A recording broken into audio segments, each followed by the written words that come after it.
All right, so in this chapter, we're going to cover chapter 8, which is the joints. It's a really, really short chapter and covers just the joints. I'm going to, again, kind of pull out what you really need to know here, and we'll just cover that material. So joints are classified according to movability, according to the material binding them together. We have 3 different really types. We have fixed, which are bound by fibers, so they're called fibrous joints. The adult skull is an example of that. We have semi-movable joints that are joined by cartilage, or called cartilaginous joints. An example of this is the symphysis pubis. It's a joint formed by the articulation of 2 pubic portions with a little bit of pad of cartilage in between them. And then a freely movable joint or synovial joints are most of the joints throughout our body, and they really contain a fluid-filled joint capsule. And we're going to spend most of our lecture talking about those pieces. So here's a picture of a synovial joint. So I definitely want you to know the joint capsule and the synovial membrane. So the joint capsule is a sheet of connective tissue that encloses the joint cavity. It extends from the periosteum, of the bone and to the periosteum of the other bone. So it actually pulls these 2 together. We also have a ligament out here that's helping to support those as well. So it's not just the joint capsule that's doing that. Underneath the joint capsule here, we have the synovial membrane. Remember, we talked about this a couple chapters ago. This is a connective tissue membrane that secretes synovial fluid, and that fluid is then found here in the joint cavity. Helps to kind of cushion and protect these joints and reduce the amount of friction that's here, along with this cartilage that does a job of doing that as well. Anyone who's ever had arthritis or knows somebody who has arthritis, we get a decreased amount of the cartilage there. Those bones start to rub on each other, and it causes a lot of pain for people. So there's multiple different types of synovial joints, and I just want you to know there is an error in your book in regards to this. So if you open your book to page, I'll get there real quick.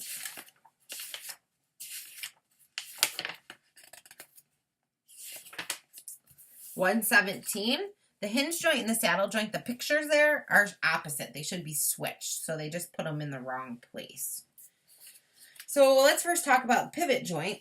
In our last lecture, we just talked about the atlas and the axis, which is the 2 top cervical vertebrae. And in a pivot joint, a projection from one bone, or the dens we called it, goes into the ring-shaped socket of another bone. It allows the bones to rotate or pivot, hence the name pivot joint. And like I said, an example of that is the first 2 cervical vertebrae. A hinge joint, on the other hand, allows only back and forth movement, flexion and extension, which we're going to talk about.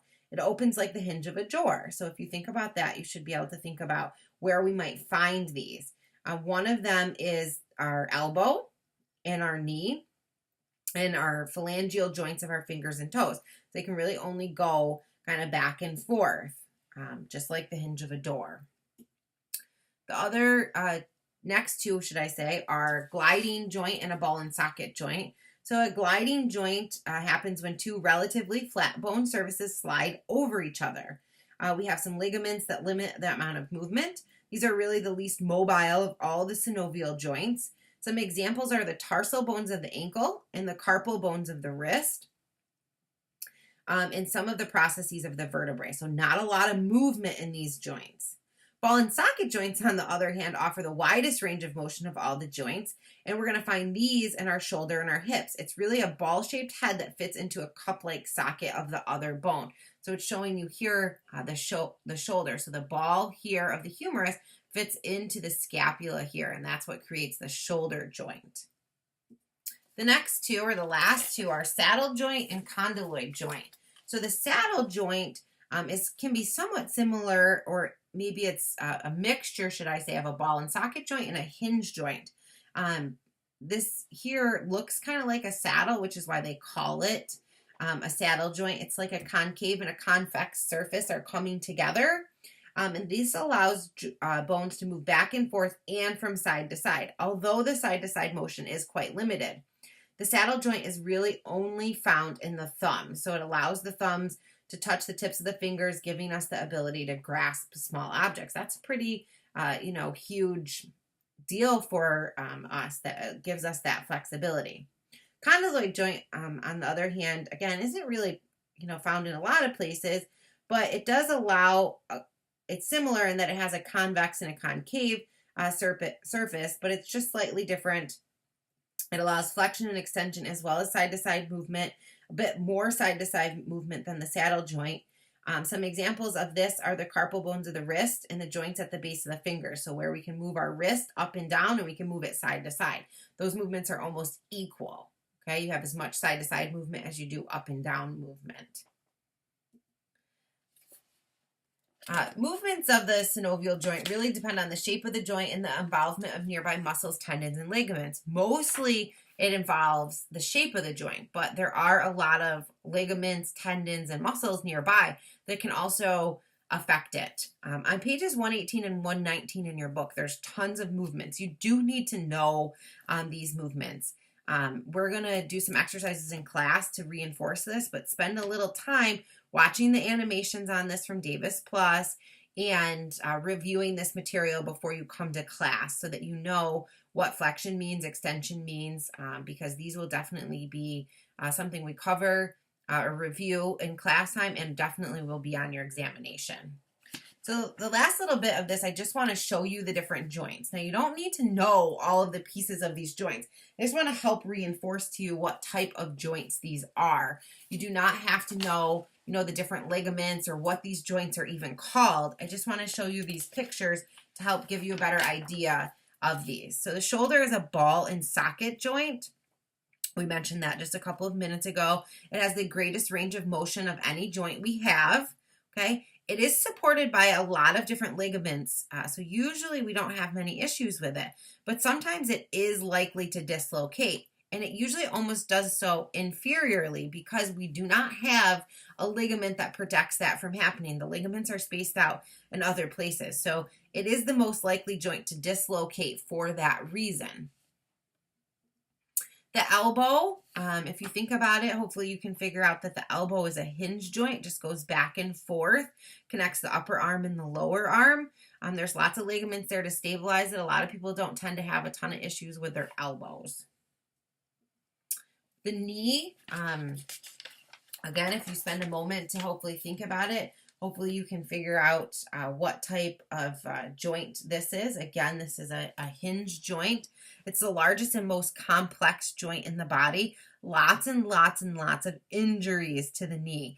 It doesn't have a lot of surrounding muscles, so it does get injured.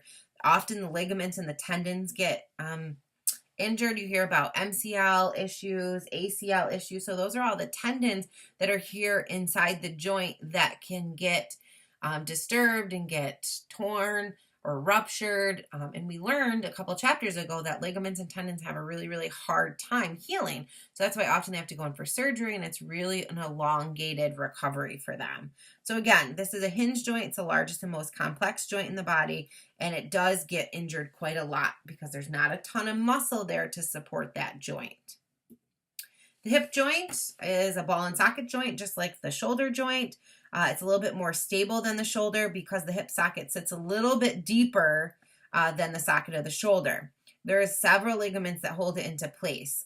Sometimes, these ligaments can twist, but often what happens to the hip is that we have falls and then we actually have a break in the femur. And so then they do a hip replacement because of that, because the femur breaks up high and we just put a new ball on the femur basically, and that's what we consider a hip replacement. So that covers what you need to know for Chapter 8. The only thing I didn't talk about there, again, is all of those movements. So you'll have to spend a little time reviewing that table and looking at flexion, extension, abduction, adduction. It's better for you to just, review it on your own and try some of those, and then we'll spend some time in class reviewing some of those movements.